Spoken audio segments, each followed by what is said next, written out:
Bismillahirrahmanirrahim. Assalamualaikum warahmatullahi wabarakatuh. Waalaikumsalam warahmatullahi wabarakatuh. Pemirsa di rumah, mudah-mudahan semuanya, pemirsa Siraman Kolbu yang menyaksikan Siraman Kolbu pagi hari ini, selalu dalam keadaan sehat walafiat, Amin. berada dalam lindungan Allah Subhanahu wa Ta'ala, dan mudah-mudahan bisa mendapatkan ilmu yang bermanfaat dari Siraman Kolbu ini, sehingga bisa meningkatkan iman, takwa, juga ketauhidan kita kepada Allah Subhanahu wa Ta'ala ya. Amin. Saya Bobi Maulana bersama Pak Ustadz Danu, inilah dia Siraman Kolbu, sejukan hati. Seperti biasa semakin pagi kita tuh semakin semangat. Supaya tambah semangat lagi, sekarang kita pantun dulu. Seperti biasa di Siraman Kolbu ada pantun ya. Mbak Devi ngeborong batik, cakep. Belinya sama Babang Tampan ya. Gunakan masa muda dengan baik, cakep. Sebagai bekal di masa depan. Wah.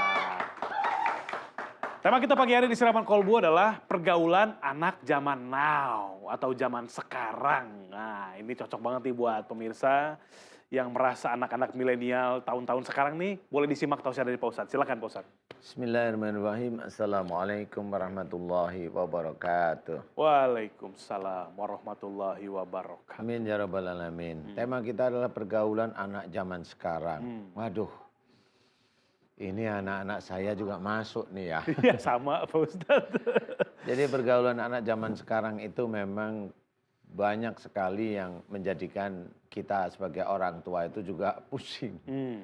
Yang jelas anak yang sudah dewasa zaman sekarang ini harus dipupuk dari sejak zaman dulunya. Kalau memang sejak zaman dulunya pada waktu di kandungan, pada waktu kecil orang tuanya itu masih suka melakukan hal-hal yang tidak baik, hal-hal yang dilarang agama, sujud aja tidak mau, sholat maksudnya sholat tidak mau maksudnya ya.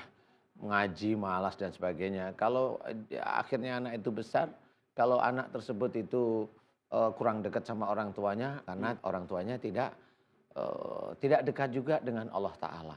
Nah, tapi saya tidak mau menyalahkan, ini hanya gambaran. Ayo kita rubah sekarang, anak kita dekati dengan baik. Anak zaman sekarang itu belum tentu apa yang orang tua bilangkan, omongkan itu langsung langsung oke, langsung iya.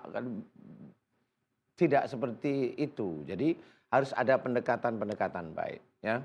Pendekatan itu bisa secara fisik langsung dengan kata-kata yang baik, ya dengan kata-kata yang halus. Tapi yang nomor satu penting adalah kita harus melihat kalau anak kita itu tidak baik atau kurang baik atau nakal atau susah dinasihatin, susah ya. Kita harus evaluasi kita dulu. Apakah kita tipe anak kita itu sama seperti kita sebagai ayahnya atau sama seperti ibunya? Itu harus kita evaluasi. Kalau memang sama seperti ayahnya, ya kita sebagai ayahnya mohon ampun kepada Allah Ta'ala. Ya Allah, jika anak saya itu dablek, susah dinasihatin, maunya senang sendiri, mau ini. Jika itu dari kesalahan dan dosa-dosaku, ya Allah ampuni dosa-dosaku. Itu kalau kita. Kalau dari pasangan kita, ya berdoa untuk pasangan kita agar dia juga diampuni oleh Allah Ta'ala. Nah, evaluasi ini insya Allah kalau itu serius, ikhlas, mohonnya kepada Allah Ta'ala, insya Allah anak-anak kita akan dirubah oleh Allah Ta'ala pelan-pelan. Insya Allah ya. Itu tergantung iman dan amal soleh kita sebagai orang tuanya. Nah, pendidikan-pendidikan Islam itu harus kita berikan. Entah ada banyak yang dipesantrenkan atau intinya ada sekolah-sekolah Islam. Silakan, tidak apa-apa. Mengajarkan sesuatu hal yang baik. Jadi pendidikan tidak hanya cuma di sekolah Islam aja. Tetapi ada di rumah juga dikasih tahu bagaimana cara bicara dengan orang tua. Bagaimana hormat dengan orang tua, hormat dengan guru, hormat dengan teman-temannya.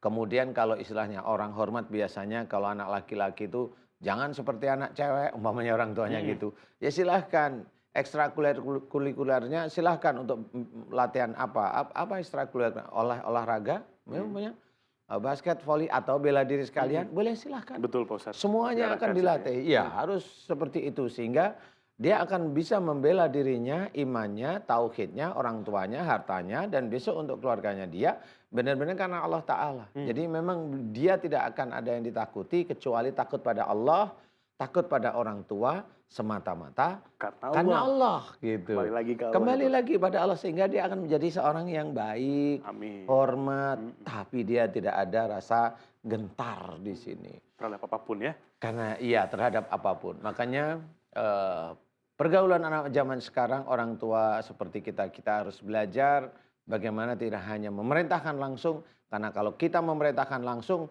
ingat besok gula darah tinggi jangan kaget. Makanya jangan memerintahkan secara langsung tetapi dengan musyawarah. Allah mengajarkan dengan wasyawirhum fil amri. Jadi musyawarahlah kamu dalam segala urusan dunia. Jadi dengan anak pun kita tetap harus musyawarah, dengan istri atau dengan suami kita tetap harus musyawarah. Betul, Pak Ustaz. Jangan sampai besok kalau kita tekan, besok di umur-umur kita menjelang 50, 45 atau sebelumnya terkena gula dalam darahnya tinggi.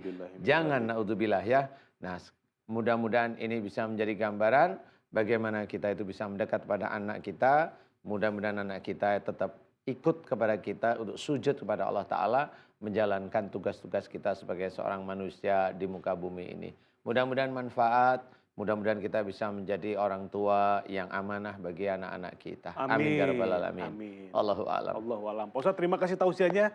Pemirsa, mudah-mudahan bermanfaat tausiah dari Pak Ustadz Danu untuk menjalankan kehidupan sehari-hari antara orang tua dan anak gitu ya. Yeah. Saling menjaga hubungan antara orang tua dan anak. Nah, selain satu ini kita juga akan mendengarkan tausiah lagi nanti. Akan ada Pak Ustadz Abe Gifran yang akan memberikan tausiah. Juga nanti ada bintang tamu artis dan ada